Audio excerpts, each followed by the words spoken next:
একটু ইসলামিক নির্দেশের দিকে দৃষ্টিপাত করা যাক। যদি কোনো মেয়েকে একটু পর্দা করার অনুরোধ করেছেন তো খাইছেন ধরা, তখনই মেয়েটি প্রতিবাদ করে উঠবে আপনি তার স্বাধীনতায় হস্তক্ষেপ করছেন। সে আপনি যেই হন না কেন, স্বামী, বাবা, ভাই, ছেলে, সে আপনাকে শুনিয়ে দেবে পোশাকের মধ্যে তাকে আটকে রাখা যাবে না, চার দেয়ালের মধ্যে তাদের বন্দি করে রাখা যাবে না। আমার প্রশ্ন, আপনি কোথায় যেতে চাচ্ছেন? জাহান্নামে? একবার ভেবে দেখেছেন? আমাদের প্রিয় নবী হযরত মুহাম্মদ সাল্লাল্লাহু আলাইহি ওয়াসাল্লাম মেয়েদের সবচেয়ে উঁচু মর্যাদা দান করেছিলেন তাদের পোশাকের মধ্যে বন্দি থাকার জন্যই।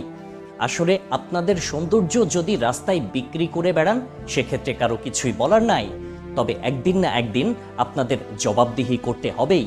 মেয়েরা ইহুদি খ্রিস্টানদের দেখে দেখে ফ্যাশন, স্টাইল আর মডেল হওয়ার প্রতিযোগিতায় ব্যস্ত হয়ে পড়েছেন। তাদের জন্য আমার কোনো উপদেশ বা অনুরোধ নাই, কিন্তু আপনারা অনুগ্রহ করে ফেসবুকে, ইউটিউব তথা ভার্চুয়াল জগতে অন্তত পর্দা নিয়ে একটি মন্তব্য করবেন না।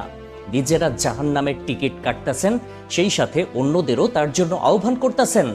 দুই একজন খারাপ মানুষের জন্য আপনারা ইসলামের বিরুদ্ধে কথা বলতে পারেন না। পরিশেষে বলতে চাই, মেয়েরা আসলে কি চায় তারা নিজেরাও জানে না। আপনারা যেগুলোকে সাফল্য মনে করেন আসলে তা সাফল্য নাও হতে পারে। তাই আসুন একটু ইসলামিক জ্ঞান, সামাজিক অগ্রগতি, অগ্রগতিশীল প্রযুক্তি ইত্যাদি সম্পর্কে ধারণা অর্জন করার চেষ্টা করি। আর মেয়েদের অনুরোধ করছি, আপনারা ছেলেদের ব্যবহার করে অগ্রগতিশীল হওয়ার চেষ্টা করেন না। এভাবে অন্যের ঘাড়ে কাঁঠাল ভেঙে খুব বেশি দূর অগ্রগামী হওয়া যায় না। আর সেই সাথে বলদ ছেলেদের অনুরোধ করব, একটি মেয়ে যে কোনো কাজের জন্য বললেই বীরের মতো বুক চিতিয়ে তা করে দিতে হবে, এই মনোভাবগুলো ছাড়ুন। যদি আপনার হাতে অতিরিক্ত সময় থাকে তাহলে মেয়েদের কেন, যে কাউকেই সাহায্য করতে পারেন।